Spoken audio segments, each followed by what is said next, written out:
cái dây đỏ này chẳng là ngàyนี้คือจะมาធ្វើការ review ទៅលើមុខវិជ្ជាដែលសពឡងចេញឆ្នាំមុនគឺថ្ងៃនេះគឺ MIS ឬក៏ពាក្យពេញវាគឺ Management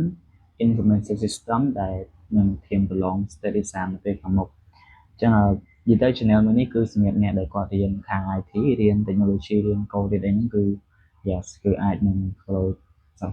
subscribe channel ខ្ញុំបានដើម្បីបានព័ត៌មានផ្សេងៗឥឡូវចូលមកកាន់ screen យើងវិញអញ្ចឹងនេះគឺជាសាកលវិទ្យាល័យដែលខ្ញុំរៀនហើយនេះគឺជាវិញ្ញាសាដែលចេញនៅក្នុងឆ្នាំ2023អញ្ចឹងខ្ញុំធ្វើការ review ទៅលើសំណួរនីមួយៗហើយខ្ញុំបានស្រាវជ្រាវរួចហើយទៅទៅនឹងចម្លើយសម្រាប់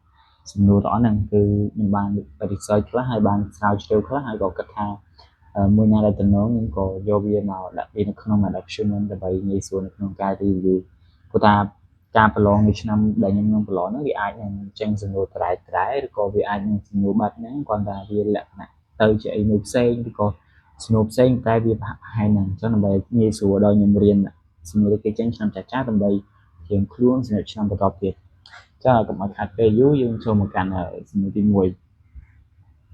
សំណួរទី1តើប្រព័ន្ធព័ត៌មាន IS ប្រើនៅក្នុងអង្គពាណិជ្ជកម្មប្រភេទអ្វីខ្លះ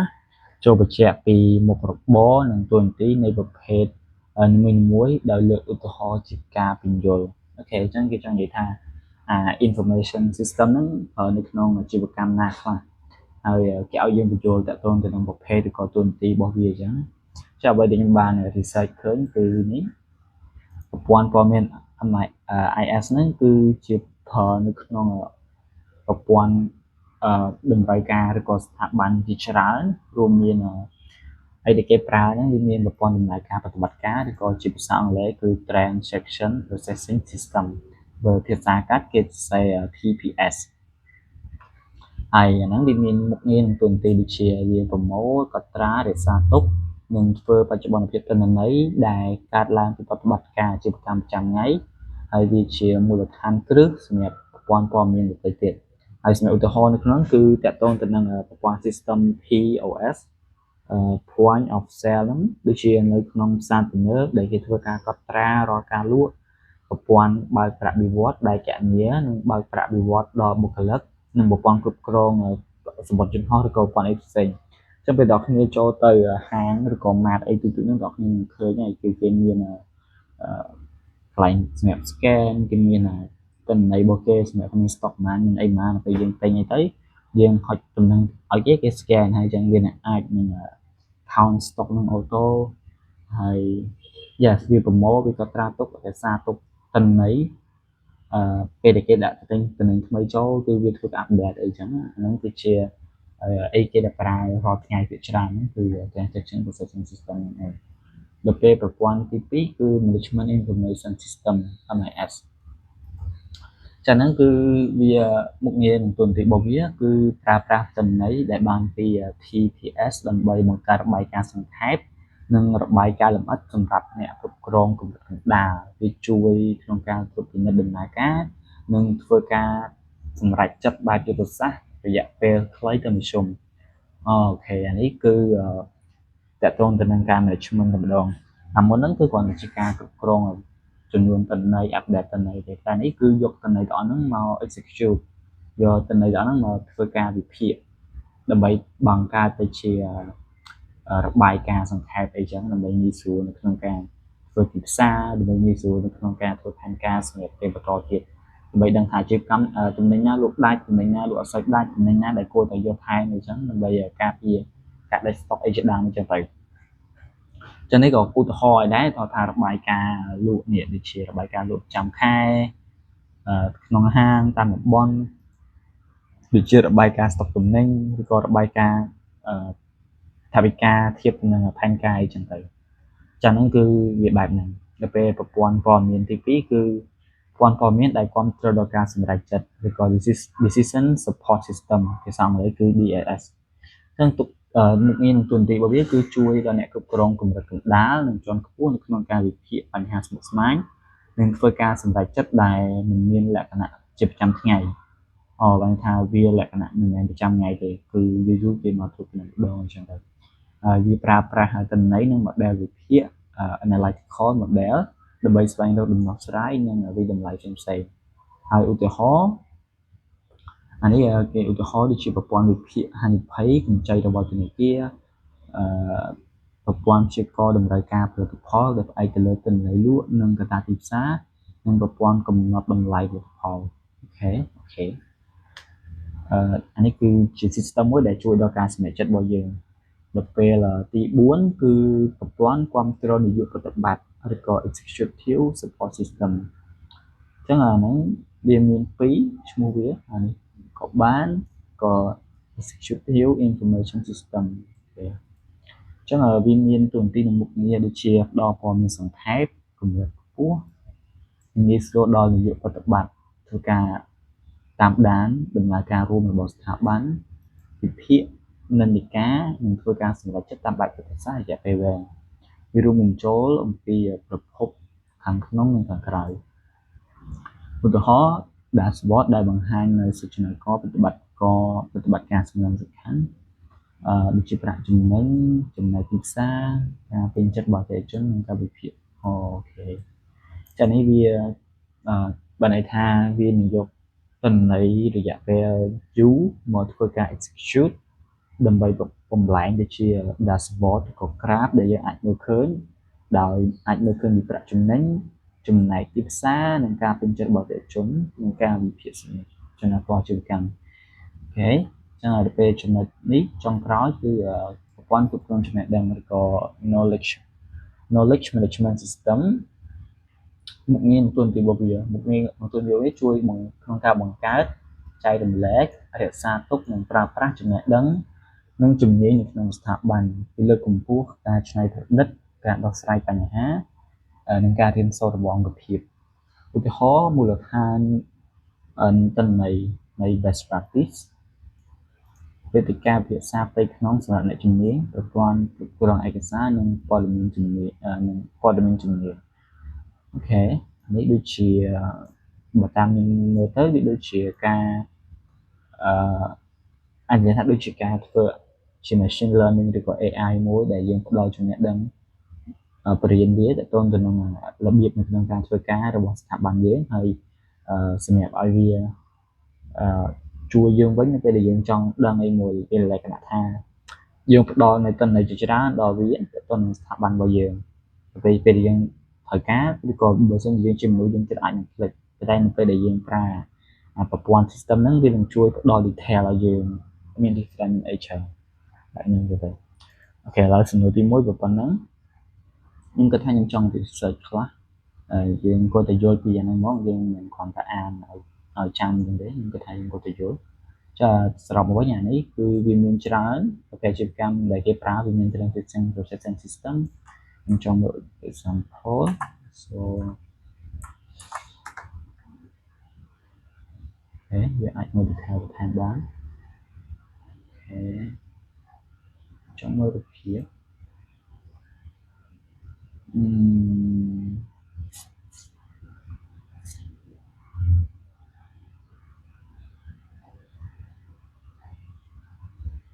like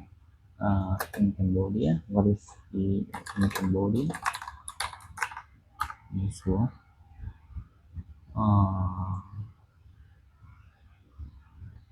like this is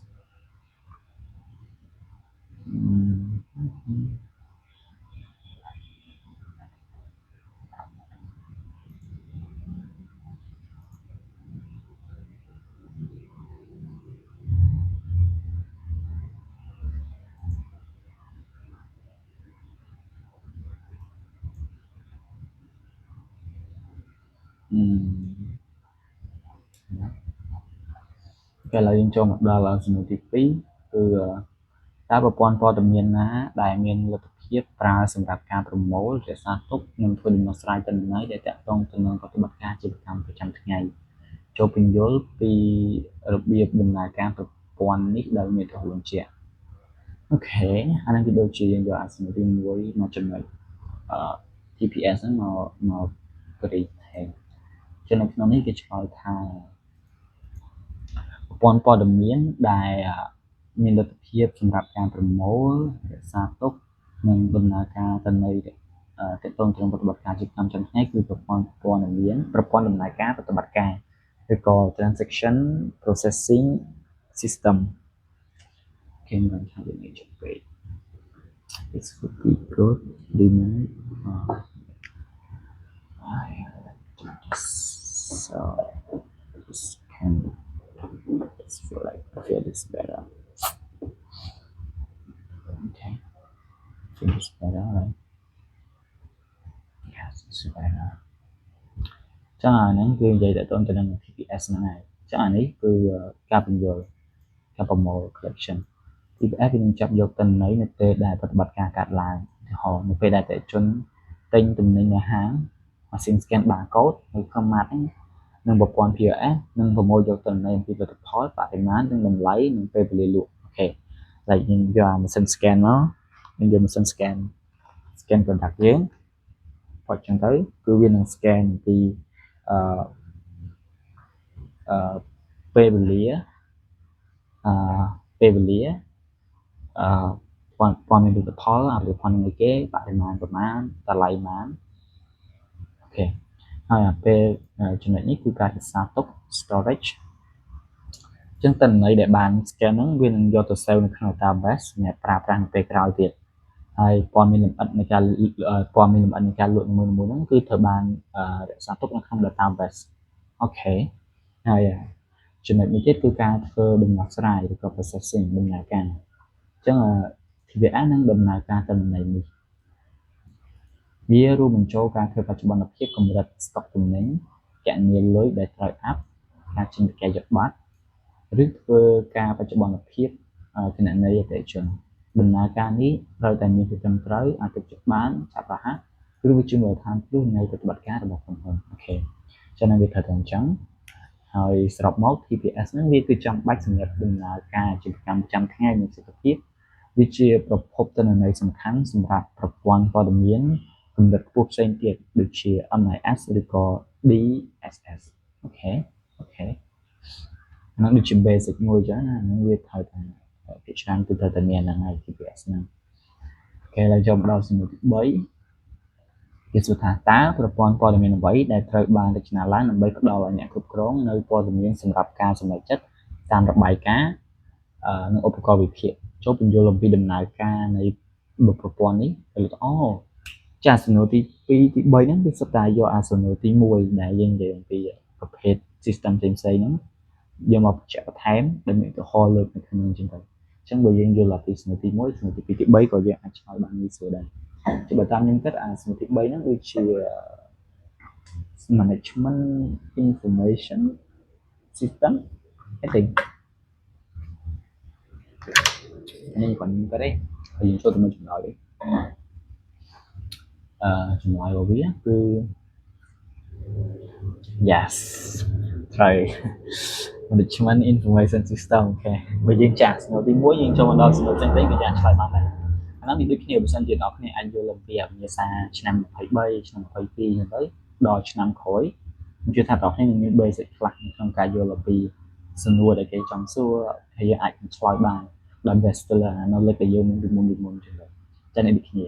ចឹងយើងមកព័ត៌មានដែលត្រូវបានរចនាឡើងដើម្បីផ្ដល់ឲ្យអ្នកគ្រប់គ្រងនៅព័ត៌មានសម្រាប់ការសម្រេចចិត្តសម្រាប់ការសម្រេចចិត្ត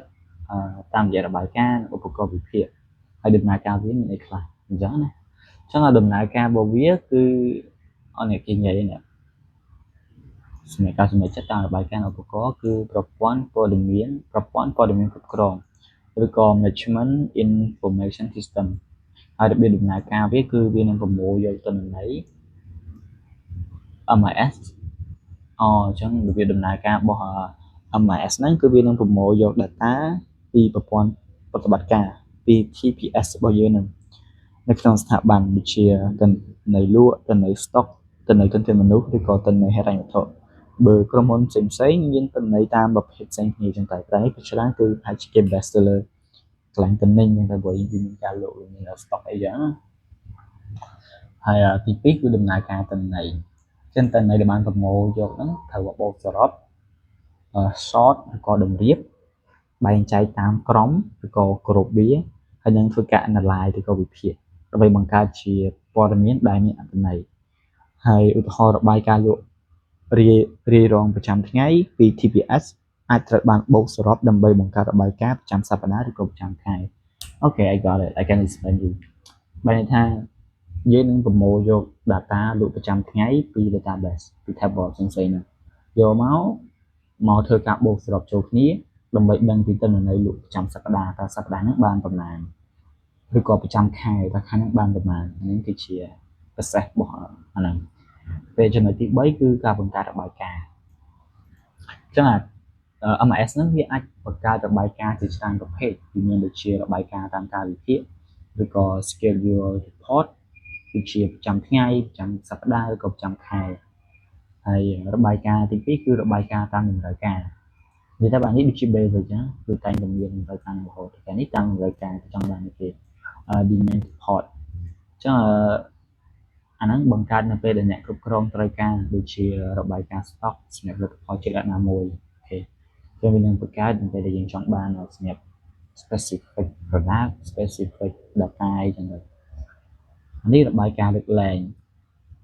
របាយការណ៍ករណីលើកលែងបង្ហាញទិន្នន័យដែលខុសពីការរំពឹងទុកឬត្រូវការយកដាក់ឧទាហរណ៍របាយការណ៍បង្ហាញលទ្ធផលដែលមាន stock ទៀតជាងគំនិតកំណត់អូខេពេលចំណុចទី4គឺការផ្ដល់ព័ត៌មានមកវិញអញ្ចឹងរបាយការណ៍ទាំងអស់នេះត្រូវបានផ្ដល់ជូនអ្នកគ្រប់គ្រងគម្រោងកណ្ដាលដើម្បីឲ្យពួកគេត្រួតពិនិត្យអំពីដំណើរការតាមដានប្រសិទ្ធភាពនិងរកដោះស្រាយបញ្ហានិងធ្វើការសម្រេចចិត្តតាមបែបយុទ្ធសាស្ត្រអូខេចឹងនៅពេលដែលយើងមាន data យើងមានរបាយការណ៍ដែលយើងបានកំណត់ថាយើងចង់ដឹងពីរបាយការណ៍លក់ប្រចាំសប្តាហ៍ប្រចាំខែ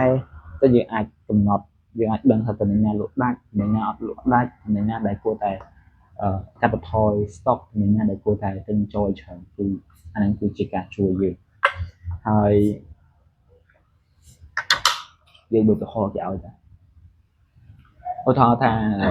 អ្នកគ្រប់គ្រងផ្នែកលក់អូខេអ្នកគ្រប់គ្រងប្រើ MIS ហ្នឹងអញ្ចឹងដើម្បីគាត់ទទួលបានរបាយការណ៍លក់ប្រចាំត្រីមាសដែលបែងចែកតាមតំបន់តាមអ្នកលក់របាយការណ៍នេះជួយគាត់ពីតម្លៃពីប្រសិទ្ធភាពរបស់អ្នកលក់ម្នាក់ៗនិងកំណត់ថាតើតំបន់ណាដែលត្រូវការការគ្រប់គ្រងបន្ថែមប្រសិនបើអូខេវាសិនបើយកលក់ក្នុងតំបន់មួយធ្លាក់ចុះខ្លាំងតើគាត់អាចប្រើមកដើម្បីធ្វើឲ្យព័ត៌មានបន្ថែមទៀតអូខេ so that's it នេះគឺជាសំណួរទី3ខ្ញុំគិតថាវាឆ្លើយបានល្អប៉ុណ្ណឹងគឺ I think បើសិនជា10បន្ទុកពេញណាសំណួរនេះគឺវាអាចជាបាន9ក៏10ពេញទៅតាមដែរលើយើងចូលមកដល់ចំណុចទី4គឺនិយាយពី cyber crime ឬក៏គេនិយាយពាក្យពេញគឺ computer oriented crime វាគឺជាបញ្ហាស្មុគស្មាញហើយបានកំពុងតែរីកធំឡើងយ៉ាងឆាប់រហ័សដែលតម្រូវឲ្យមានការគ្រប់គ្រង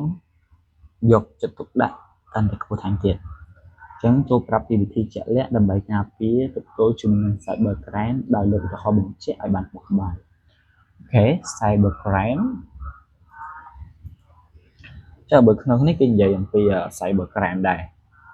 អញ្ចឹងគេនិយាយថា cyber crime គឺជាបញ្ហាស្មុគស្មាញហើយកំពុងតែកើតឡើងធំឡើងយ៉ាងឆាប់រហ័សតម្រូវមានការគ្រប់គ្រងកាន់តែយកចិត្តទុកដាក់បន្ថែមទៀតចូលប្រាប់ពីវិធីជាក់លាក់ដើម្បីការពារ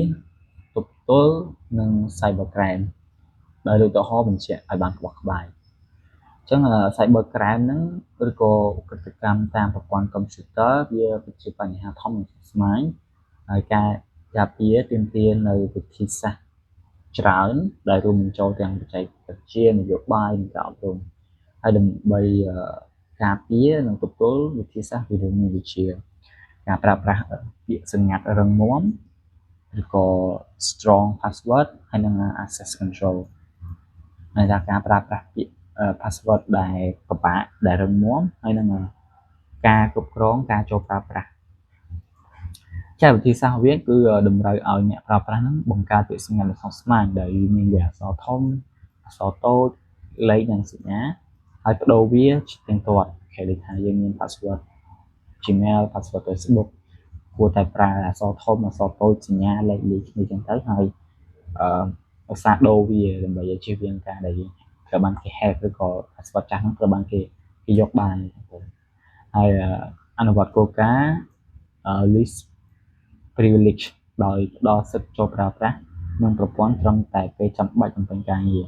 ដើម្បីប្រើការផ្ទៀងផ្ទាត់ភាពត្រឹមត្រូវពីកត្តាអូខេ two factor authentication នេះគឺខ្ញុំគិតថាវាល្អមែនទែនព្រោះតែខ្ញុំក៏បានប្រើវាដែរនៅក្នុង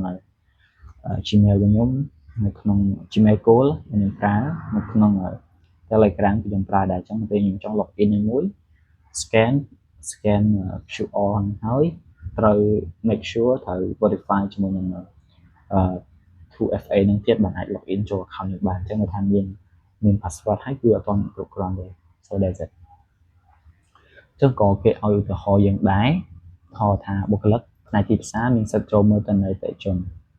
អូខេប៉ុន្តែมันអាចចូលមើលទិន្នន័យហិរញ្ញវត្ថុឬកែប្រែលុបប្រព័ន្ធប្រាក់ខែបានទេ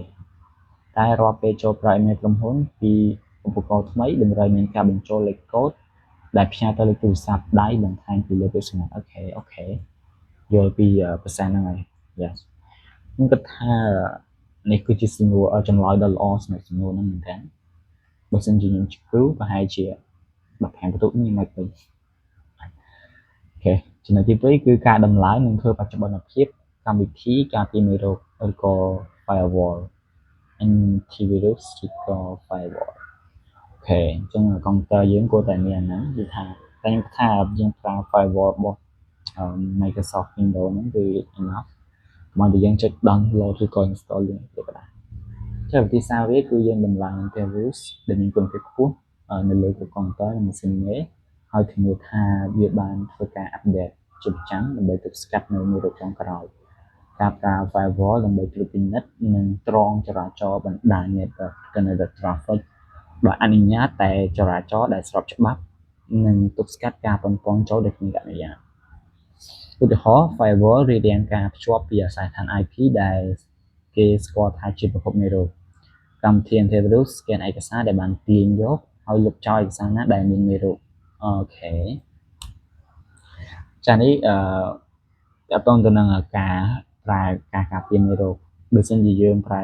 default នៅក្នុងកុំព្យូទ័ររបស់យើងគាត់ថាពេលដែលយើង install នៅ app crack ដូចជា Photoshop កម្មវិធី crack អីហ្នឹងគឺបើសិនជាយើងអត់បិទ firewall ទេគឺយើង install បានទេដូចថាយើង crack បានជោគជ័យយ៉ាងហ្នឹងគឺជាការការពារមេរោគហើយនៅពេលយើងចង់ crack បានក៏តែយើងបិទ firewall ហ្នឹងហើយវាប្រកាសជាមានមេរោគចូលក្នុងម៉ាស៊ីនរបស់យើងចាហ្នឹងមួយទៀតហើយទៀតតទៅនឹង network traffic នឹងដូចថាយើងកំណត់ថាអាស័យដ្ឋានហ្នឹង network ហ្នឹងnetwork ដែលខាងក្រៅដែលមកពីខាងក្រៅមិនមែនជា IP ដែលបានកំណត់គឺគាត់អាចចូលមកទិន្នន័យរបស់យើងអាចចូលមកមើលព័ត៌មានផ្សេងៗបានទេហើយទៀតក៏មានការកំណត់ដែរថាក្នុង role យើងជា user យើងចូលមកយើងបានតែមើលទេយើងអាចកែប្រែបានហ្នឹងគឺជាការការពារនៅក្នុង network របស់យើងដែរអូខេហើយចំណុចទី3គឺការបំរុងទុកទិន្នន័យជាប្រចាំឬក៏ regular data backup ថាការ backup data ទុកហ្នឹងណាវាជា copy ដែលយើងនិយាយភាសាបច្ចេកទេសគឺនិយាយពី backup ហ្នឹងតែបើយើងនិយាយងាយស្ដាប់ទៅដូចជាការ copy data ទិន្នន័យយើងជាប្រចាំទុកកន្លែងនោះមេ data មេនៅក្នុងម៉ាស៊ីនហ្នឹងវាខូចអីចឹងទៅគឺវាការពារយើងចុងវិធីសាស្ត្រហ្នឹងគឺគេ copy ចម្លងទិន្នន័យសំខាន់ជាទៀងទាត់នេះហើយរក្សាទុកវានៅទីតាំងដាច់ដោយឡែកនិងមានសុវត្ថិភាពហើយទុកទាំង offline offsite នៅតែទុកទាំង online និង offline ដើម្បីធានាថាទិន្នន័យហ្នឹងវាត្រូវបានស្ដារឡើងវិញក្នុងករណីដែលត្រូវបានវាប្រហារដោយransomware ឬខូច hardware ឬក៏គ្រោះមហន្តរាយផ្សេងៗអូខេចំណុចវាសំខាន់ទាក់ទងទៅនឹង data base ឧទាហរណ៍ក្រុមហ៊ុនមួយបំរុងទុកមូលដ្ឋានទិន្នន័យគឺ database អតិថិជននិងទិន្នន័យហិរញ្ញវត្ថុជារៀងរាល់យប់ទៅកាន់ម៉ាស៊ីនមេដាច់ដោយឡែកនិងទៅកាន់ cloud storage សិនបើម៉ាស៊ីនមេដើមត្រូវបានវាប្រហារពួកគេអាចស្ដារទិន្នន័យពីច្បាប់ចម្លងអូខេអញ្ចឹងការពារ computer crack computer cyber crime ដើម្បីការពារ cyber crime ហ្នឹងគឺយើងត្រូវតែ backup ចឹងណាហើយវិធីសាស្ត្រទី4គឺអប់រំនិងបណ្ដុះបណ្ដាលការយល់ដឹងអំពីសុវត្ថិភាព security awareness training វិធីសាស្ត្រគឺត្រូវបណ្ដុះបណ្ដាលបុគ្គលិកអំពីហានិភ័យ cyber crime ជាទៅដូចជា phishing ការបន្លំយកព័ត៌មាន malware និង social engineering អញ្ចឹងបរៀនពួកគេឲ្យពីដឹងពីរបៀបក្នុងការសង្កត់ email ឬក៏ការទំព័របោកប្រាស់របៀបដោះស្រាយឯកសារភ្ជាប់នឹងដំណរដែលគួរឲ្យសង្ស័យឯកសារដែលមានសារៈសំខាន់និងមិនចែករំលែកព័ត៌មានប្រសើរឧទាហរណ៍រៀបចំវគ្គបណ្ដុះបណ្ដាលជាប្រចាំធ្វើ test phishing សាកល្បងដើម្បីតម្លៃការយល់ដឹងរបស់បុគ្គលិកចែកចាយគោលការណ៍ណែនាំពីសុវត្ថិភាពតាម email គេខ្ញុំថាចំណុចនេះវាសំខាន់មែនទែនព្រោះថាជាច្រើនការវាយប្រហារតាមអ៊ីនធឺណិតជាច្រើនគឺតាមរយៈ link តាមរយៈការphishing ឬក៏ social engineering ជាស្រុកខ្មែរយើងគឺបែបហ្នឹងអញ្ចឹងដើម្បីកាត់បន្ថយហ្នឹងគឺយើងត្រូវតែ test ឬក៏ train បុគ្គលិកយើងឲ្យយល់អំពីហ្នឹងហើយឲ្យគាត់ដឹងអំពី email ណាដែលជា email បោកប្រាស់ link ណាដែលជា link បោកប្រាស់អញ្ចឹងទៅកុំឲ្យចុចវាក្តាស់អញ្ចឹងទៅហ្នឹងគឺចំណុច4ឥឡូវចំណុចទី5គឺការ encrypt data ឬក៏ data encryption វិធីសាស្ត្រគឺបំលែងកូដទិន្នន័យដែលសំខាន់ហ្នឹងពេលរក្សាទុកនិងពេលបញ្ចូលតាម data សិនបើទិន្នន័យត្រូវបានលួចអ្នកវិភាគមិនអាចយកវាអានបានទេបើសិនជាគ្មានកូដសង្ក encrypt ឧទាហរណ៍ encrypt hard drive របស់ computer យួរដៃប្រើ HTTPS សម្រាប់គេហទំព័រដើម្បី encrypt ចរាចរណ៍រវាងអ្នកប្រើប្រាស់និងម៉ាស៊ីនមេencrypt មូលដ្ឋានទិន្នន័យដែលផ្ទុកអូខេ encrypt ហ្នឹងវាគឺជាការដែលយើងបំលែងពីទិន្នន័យដែលយើងអានដាច់ទៅជាប្រភេទទិន្នន័យមួយដែលអានដាច់ជា password ជាច្រើនគឺ encrypt នៅពេលដែលយើងបញ្ចូលនៅក្នុងមួយក្នុង database ចឹងទៅអញ្ចឹងយើងបញ្ចូល1 2 3 4 5 6 7ពេលដែលចូលក្នុង database គឺវាទៅជាប្រភេទទិន្នន័យមួយផ្សេងទៀតដែលយើងមិនយល់ទេអត់ដឹងថានឹងវាអីទេចឹងហ្នឹងគឺជាការ encrypt data ចឹងណាហើយវាមានភាសាផ្សេងៗចឹងពេលចំណុចទី6គឺការធ្វើបច្ចុប្បន្នភាពនិងកម្មវិធី patch management ជាសាស្ត្រអនុវត្តការធ្វើបច្ចុប្បន្នភាព update ចុងក្រោយបង្អស់សម្រាប់ប្រតិបត្តិការកម្មវិធីនិង firewall ជាបន្ទាន់ទី5តែងតែឆ្លៀតប្រើប្រាស់ចន្លោះប្រហោងដែលគេស្គាល់នៅក្នុងទីហោសម័យអូខេចឹងមកន័យថានេះគឺជាការដែលយើងត្រូវ update លើកម្មវិធីជាប្រចាំព្រោះថានៅពេលដែលកម្មវិធីថ្មី update បានថាគេរកឃើញនៅចន្លោះប្រហោងក្នុងកម្មវិធីចាស់គេ update អញ្ចឹងបើយើងអត់ធ្វើការ update ជាប្រចាំទេចន្លោះប្រហោងដែលគេអាចវាយប្រហារទៅលើកម្មវិធីចាស់ហ្នឹងគឺគេនឹងអាចវាយប្រហារបានតែយើង update ហើយដែលគេធ្វើប្រព័ន្ធការពារមួយផ្សេងទៀតដែលអាចឲ្យគេវាយប្រហារបានចឹងទៅអញ្ចឹងវាសំខាន់ដែលយើងត្រូវធ្វើការ update ជាប្រចាំអូខេចឹងបើយើងបានប្រើភាសាទាំងអស់ហ្នឹងជឿថាយើងនឹងអាចការពារពី cyber crime ខ្ញុំគិតថាពី6ចំណុចហ្នឹងគឺរឹងមាំខ្លាំងហើយចូលឡើងចូលមកដល់សំណួរចុងសំណួរទី5អូច្រើនតែឆ្នាំនេះសំណួរទី5គេថាតើប្រព័ន្ធព័ត៌មានអ្វីដែលជួយដល់នយោបាយប្រតិបត្តិតើប្រព័ន្ធព័ត៌មានអ្វីដែលជួយដល់នយោបាយប្រតិបត្តិមានភាពងាយស្រួលក្នុងការទទួលបានព័ត៌មានសង្ខេបនិងកម្រិតខ្ពស់ដើម្បីតាមដានដំណើរការទាំងមូលរបស់ស្ថាប័នចូលពន្យល់ពីរបៀបដំណើរការប្រព័ន្ធនេះដែលមានកំហុសបញ្ជាក់ប្រព័ន្ធព័ត៌មានអ្វីដែលជួយដល់នយោបាយប្រតិបត្តិមានភាពងាយស្រួលក្នុងការទទួលបានព័ត៌មានសង្ខេបនិងកម្រិតខ្ពស់ដើម្បីតាមដានទីទៀតនេះknowledge management system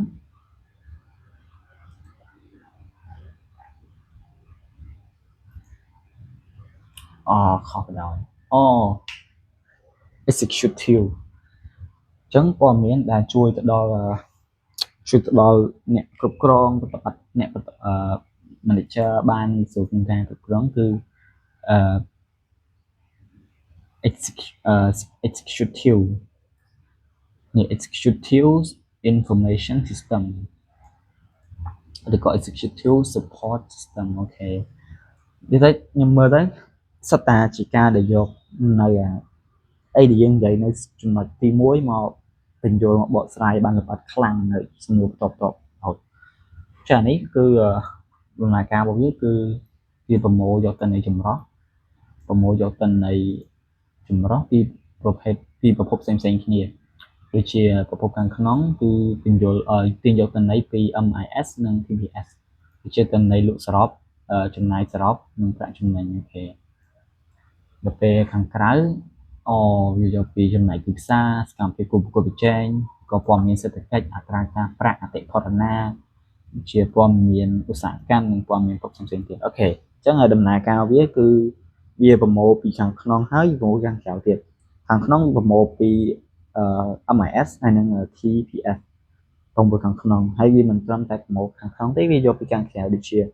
ទៅនៃទីផ្សារដូចជាថាផលិតផលរបស់ខ្លួនឯងហ្នឹងមានចំណែកប្រមាណនៅក្នុងទីផ្សារបច្ចុប្បន្នតើគូប្រជែងហ្នឹងមានសកម្មភាពអីខ្លះហើយយកពីព័ត៌មានសេដ្ឋកិច្ចដូចជាឥឡូវហ្នឹងវានិយាយថាឥឡូវថាអូខេត្រាំកំពុងតែតម្លើងពន្ធទាំងប្រទេសទូទាំងពិភពលោកអីចឹងទៅតើវាមានបញ្ហាអីគេខ្លះតើវាមានអតិផរណាប្រមាណតើវានឹងមានឧស្សាហកម្មណាខ្លះកំពុងតែកកើតឬក៏និយាយពីព័ត៌មានឧស្សាហកម្មឬក៏ភពព័ត៌មានផ្សេងៗនេះដែលវាតាក់ទងជាមួយនឹងអាជីវកម្មរបស់យើងនឹងដូច AI អញ្ចឹងនិយាយទៅដូច trend AI អញ្ចឹងហើយបន្តមកទៀតវានឹងធ្វើការច្រោះហើយនឹងបូកសរុបប្រភេទទិន្នន័យទាំងអស់ហ្នឹងអញ្ចឹងវានឹងធ្វើការ filter បូកសរុបនិងរៀបចំឲ្យងាយស្រួលយល់ហើយវាផ្ដោតទៅលើព័ត៌មានសំខាន់និងសូចនាករគន្លឹះគឺ KPS អូខេអញ្ចឹងខ្ញុំគិតថាឥឡូវ AI គឺវាធ្វើអានឹងសឹងតែអស់ហើយបើសិនជាយើងផ្ដល់ព័ត៌មានឲ្យវាទាំងអស់ទៅដូចយើងផ្ដល់ព័ត៌មានអីចេះទៅគឺ AI នឹងជួយយើងបានតែវាអត់សូវ sure ទេបើយើងមាន system ផ្ទាល់ខ្លួនយើង train ដាក់ AI នៅក្នុង system ហ្នឹងហ្មងខ្ញុំគិតថា it's cool it's secure ពេលនេះការបង្ហាញព័ត៌មាន visualization ព័ត៌មានត្រូវបានបង្ហាញតាមរយៈ interface ដែលងាយស្រួលនិងមានលក្ខណៈជារូបភាពជា graphic ជា dashboard អូខេបង្ហាញទិន្នន័យរួមនៃ KPLS សំខាន់ភ្លាមដូចជាមាន graphic មានគំនូរតាំងមាន drill down capability I don't know what is this I got it but I don't get it what is this drill down capability drill down capability វាអនុញ្ញាតឲ្យនាយកប្រតិបត្តិចុចលើព័ត៌មានសង្ខេបដើម្បីមើលព័ត៌មានសំណួរគេចំផ្សេងលើក្នុង system មើលlike ដូចដាក់ dashboard មួយមកហើយយើងមើលទៅយើង scroll ទៅយើងឃើញមួយនោះអូខេ read more យើងចុច read more អញ្ចឹងហ្នឹងគឺវាដូចគ្នា I think ចំណុចទី4គឺការវិភាគនិងព្យាករណ៍អូខេអញ្ចឹង ESS មួយចំនួនវាអាចរួមបញ្ចូលសមត្ថភាពវិភាគកម្រិតខ្ពស់និងធ្វើការព្យាករណ៍ដើម្បីជួយដល់នាយកប្រតិបត្តិអំពីវិតម្លៃពីផលប៉ះពាល់នៃ scenario ផ្សេងៗនិងធ្វើការសម្រេចចិត្តតាមបែបយុទ្ធសាស្ត្ររយៈពេលវែង yes លយមែនទេខ្ញុំគិតថាsystem វាជួយច្រើនណាស់នេះបើយើងអាចចេះប្រើ system ត្រូវយើងសឹងតែមួយចាំប្រហែលគិតទៅគឺ system វានឹង process ឲ្យយើងពេលនេះនាយកប្រតិបត្តិរបស់ក្រុមហ៊ុនមួយអានេះឧទាហរណ៍ណាលក់រាយមួយអញ្ចឹងក្រុមហ៊ុនលក់រាយមួយគាត់ប្រើ ESS dashboard នៅពេលព្រឹកហើយ dashboard ហ្នឹងវាបង្ហាញដូចជាបេតុងប្រាក់ចំណូលប្រចាំថ្ងៃនៅលើគោលដៅអូខេចំណូលប្រចាំថ្ងៃលក់ថ្ងៃហ្នឹងលក់ចំណេញលើគោលដៅចង់បាន10000ណាចំណេញបាន15000ណា5000ហ្នឹងគឺ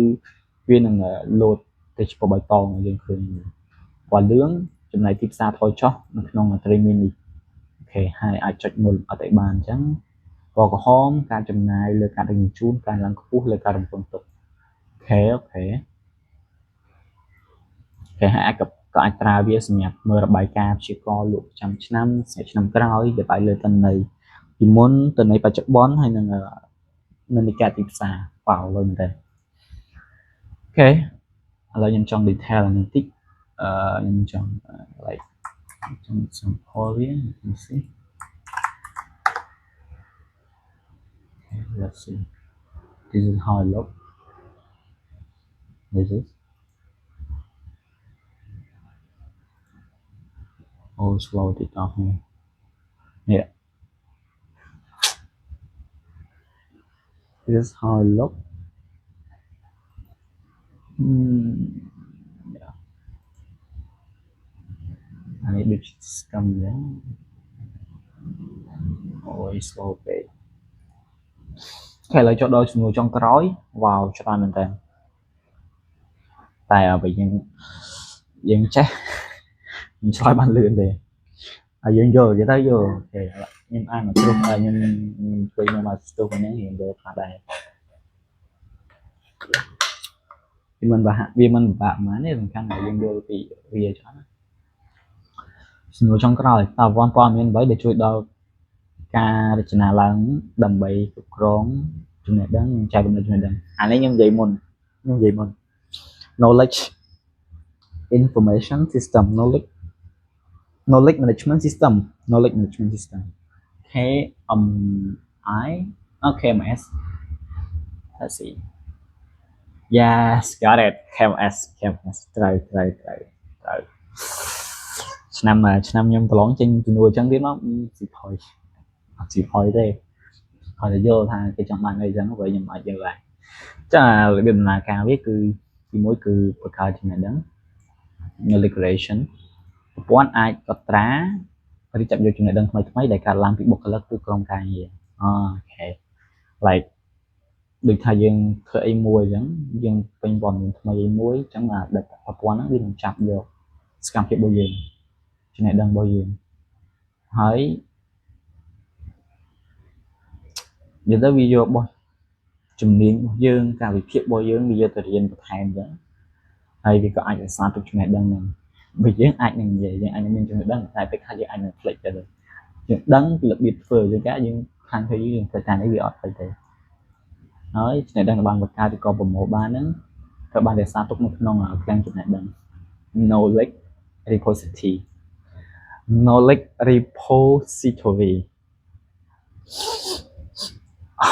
ដែលអាចជាមូលដ្ឋានទិន្នន័យឯកសារឬក៏ប្រព័ន្ធគ្រប់គ្រងមាតិកាចំណេះត្រូវបានចាត់ថ្នាក់និងរៀបចំឲ្យងាយស្រួលស្វែងរក3គឺវាធ្វើការចែករំលែកនិងផ្សព្វផ្សាយចំណេះដឹងហ្នឹងវិញអូខេដោយវាផ្ដល់នៅយន្តការសម្រាប់បុគ្គលិកក្នុងការចែករំលែកប្រព័ន្ធចំណេះដឹងជា Intern portal វាផ្ដល់ជា best practice ឲ្យយើងវេទិកាពិភាក្សា decision forum សម្រាប់បុគ្គលិកសួរសំណួរចែករំលែកបទពិសោធន៍និងសហការដោះស្រាយបញ្ហាគ្រប់គ្រងឯកសារ document management system វាជួយគ្រប់គ្រងការកំណែឯកសារនិងធានាថាឲ្យបុគ្គលិកមានព័ត៌មានចុងក្រោយព័ត៌មានអាប់ដេតបំផុត